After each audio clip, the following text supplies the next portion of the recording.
Pour se rendre à la braderie, la meilleure solution reste celle des transports en commun. Comme la SNCF, Transpol renforce son offre.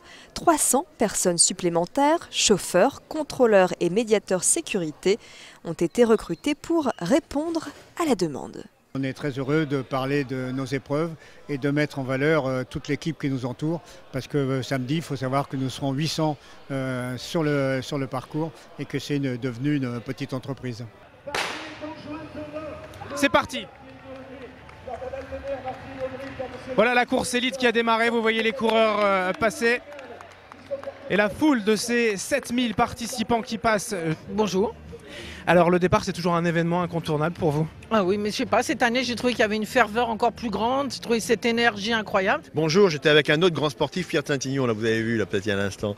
Alors, qu'est-ce que vous voulez savoir, dites-moi? Eh bien, votre record au semi-marathon peut-être?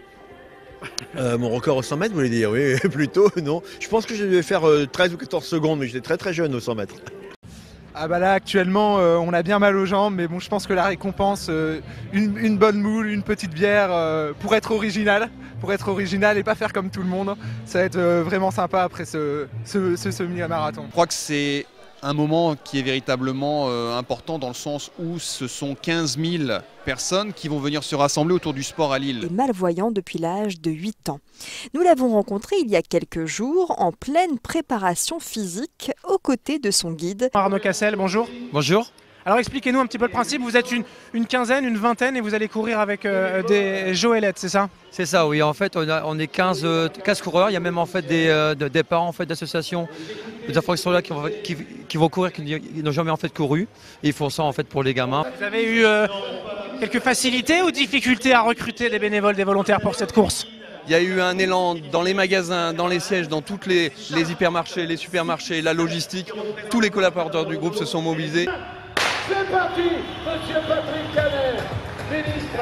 En direct. Et du sport avec un départ extrêmement rapide d'un concurrent qui vient de prendre le large. Et regardez les meneurs de... Le départ du 10 km, Edilan, en direct, on est au milieu de la foule. 8000 coureurs devant Grand Lille TV. Quand je viens chaque année, on ne me pose pas cette question. Alors oui, il y a des élections. C'est pour ça qu'on a aussi un stand qui est là avec des amis pour justement sur le nom de la région qu'on devra choisir, que les gens me donnent leur avis. C'est vrai que c'est un côté particulier cette année. Mais c'est aussi traditionnel pour moi la braderie, je ne change pas mes habitudes. Moi je viens chercher des livres particuliers et des toupies. Et j'ai toujours beaucoup de mal à en trouver. J'en trouve plus ici que sur des plus de braderie. Mais en tout cas, oui, si j'avais une chose à changer, c'est juste ça. En deux mots, vous nous la présentez cette association? Très rapidement, cette association a pour objectif de sortir les personnes de tout âge qui souffrent d'handicap de la solitude. Donc l'objectif de l'association, c'est de proposer des amis bénévoles qui rendent visite toutes les semaines à une personne isolée. Alors les meneurs d'allure sont là donc, pour emmener des coureurs dans un tempo donné. Donc ce sont des personnes qui de base courent forcément un peu plus vite. Sur un événement comme cela et avec l'utilisation des smartphones, ce qu'on constate c'est que les batteries se déchargent rapidement et donc on va offrir ce service tout au long de la braderie avec monsieur et madame batterie qui vont se balader dans la braderie. Qu'est-ce que vous proposez ici? Vous vendez quoi? Du meuble, du bibelot, du lustre, de la ferraille, de tout. Qui en bois Émile Allais, un des premiers. Il y a des anciens panneaux de signalisation. Face à la fatigue, c'est toujours pareil, on va dire c'est le sourire nous fait tenir en fait, donc on parle avec les gens, on discute avec les gens. Et après la fatigue, on va se coucher tôt. On voit de moins en moins au fur et à mesure où on avance. Oh. Tout simplement, comme vient de le faire cette jeune femme, profiter d'un petit moment de détente. On a trouvé pas mal de choses qui n'étaient pas du tout prévues, donc à retaper, des petits coups de cœur. Le principe, c'est tout simplement de faciliter la vie des bradeux, puisque nous mettons à disposition une 50aine de mètres carrés sous tente pour qu'ils puissent déposer gratuitement leurs achats en consigne. On est à 2,5 tonnes à 17h30. Donc voilà, pour cette première journée qui n'est pas encore terminée bien sûr. Franchement, elles sont bonnes. Ouais. Vous avez pris à quoi là les moules frites? Marinière. Marinière. Là-bas, la même chose, on a tous pris pareil. D'accord. Alors est-ce que pour vous également c'est un rituel de manger des moules frites durant la braderie de Lille? Ah oui, c'est quelque chose qu'on fait tous les ans, ouais. Chaque année on vient pour ça. Voilà. Vous venez exclusivement pour ça ou il y a aussi d'autres choses?